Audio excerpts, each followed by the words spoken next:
kita bersama Allah Subhanahu wa taala dan mudah-mudahan kita dilimpahkan dengan kefahaman serta dijadikan kefahaman itu manfaat di dunia maupun di akhirat. Amin ya rabbal alamin. Salawat dan salam ke atas junjungan besar Nabi Muhammad sallallahu alaihi wasallam, imam dan panutan kita sehingga ke hari kiamat. Kecintaan kepada baginda Nabi sallallahu alaihi wasallam adalah wasilah untuk menyampaikan cinta kita kepada Allah Subhanahu wa taala. Dengan erti kata, kita tidak mampu untuk mencintai Allah jikalau bukan kerana baginda Nabi sallallahu alaihi wasallam. Maka ketinggian cinta seseorang itu kepada Allah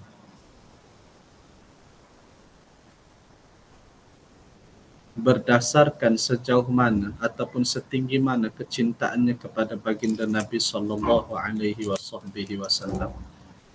Baginda menjadi ukuran antara kita dan Allah lantaran baginda adalah penghubung di antara alam manusia dan ketuhanan. Maka tenggelamkan diri kita kepada baginda Nabi sallallahu alaihi wasallam. Di situlah puncak kehambaan apabila dipersalinkan dirimu dengan Muhammad sallallahu alaihi wasallam. Kita hanya menuruti dan mengikuti apa yang diperjalankan oleh Nabi. Dan syarat bagi ikutan itu adalah dengan cinta. Semakin kuat cinta kita kepada baginda Nabi sallallahu alaihi wasallam, maka akan semakin kuat, semakin benar ikutan kita pada segala apa yang ditunjuk oleh baginda Nabi sallallahu alaihi wasallam.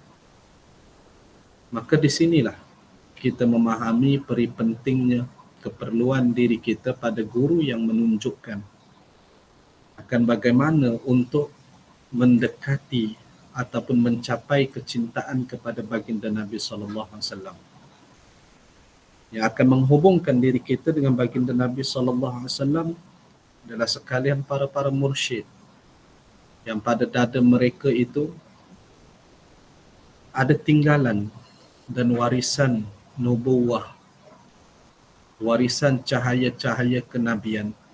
Meskipun mereka itu bukan seorang nabi, akan tetapi mereka inilah pewaris-pewaris yang mewarisi cahaya kenabian baginda sallallahu alaihi wasallam, yang akan menghubungkan antara kita dan baginda Nabi sallallahu alaihi wasallam.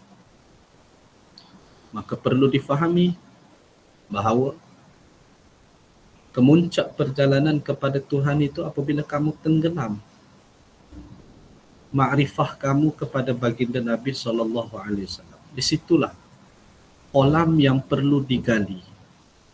Kerana tidak ada manusia yang mencapai kepada hakikat Allah. Itu wilayah laisa. Sempadan laisa dipanggil. Yang tidak akan dicapai oleh mana-mana manusia. Maka sejauh mana kita ini boleh mencapai kepada Allah adalah berkisarkan kepada ketenggelaman kita kepada baginda Nabi sallallahu alaihi wasallam. Maka difahami, bukanlah Muhammad itu Allah, tidak. Akan tetapi pada diri Muhammadlah kita perlu berhubung, dan di situlah tempat yang perlu digali untuk mengenal kepada Allah. Pada situlah yang menjadi kolam-kolam yang membuatkan kita ini terus berenang dan berenang dan mencari permata ma'rifatullah, iaitu hubungan dan pengenalan kepada Allah Subhanahu wa taala. Ayahanda sering menyebutkan bahawa hubungan dengan Nabi perlu diperbaiki dan diperkuatkan, diperteguhkan.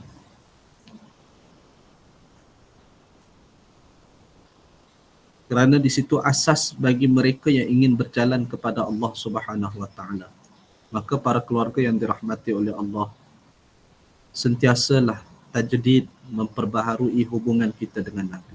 Semakin akrab dan mesra kita dengan Nabi SAW, itu akan membuka kembali nur yang ada di dalam diri kita.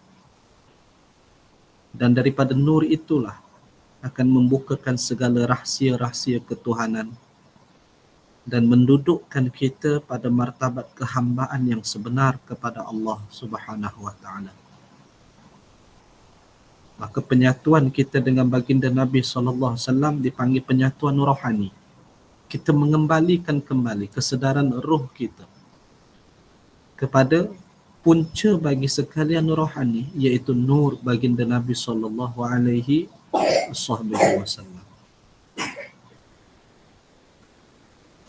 Astaghfirullahaladzim alladzi la ilaha illa hu al-hayyul qayyum wa atubu ilaih. Astaghfirullahaladzim alladzi la ilaha illa hu al-hayyul qayyum wa atubu ilaih. Astaghfirullahaladzim alladzi la ilaha illa hu al-hayyul qayyum wa atubu ilaih. Astaghfirullah.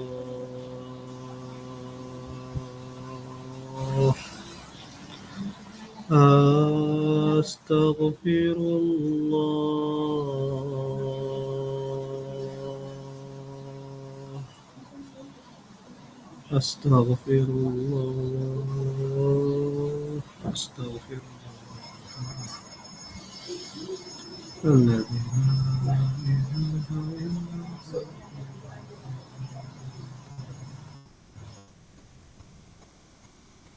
As-salatu wassalam alaika ya Rasulullah. As-salatu wassalam alaika ya Habiballah. As-salatu wassalam alaika ya Rasulullah. As-salatu wassalam alaika ya Habiballah. As-salatu wassalam alaika ya Rasulullah. As-salatu wassalam alaika ya Habiballah. Assalamu alaika ya Sayyidi, ya Sayyidi, ya Sayyidi, ya Rasulullah.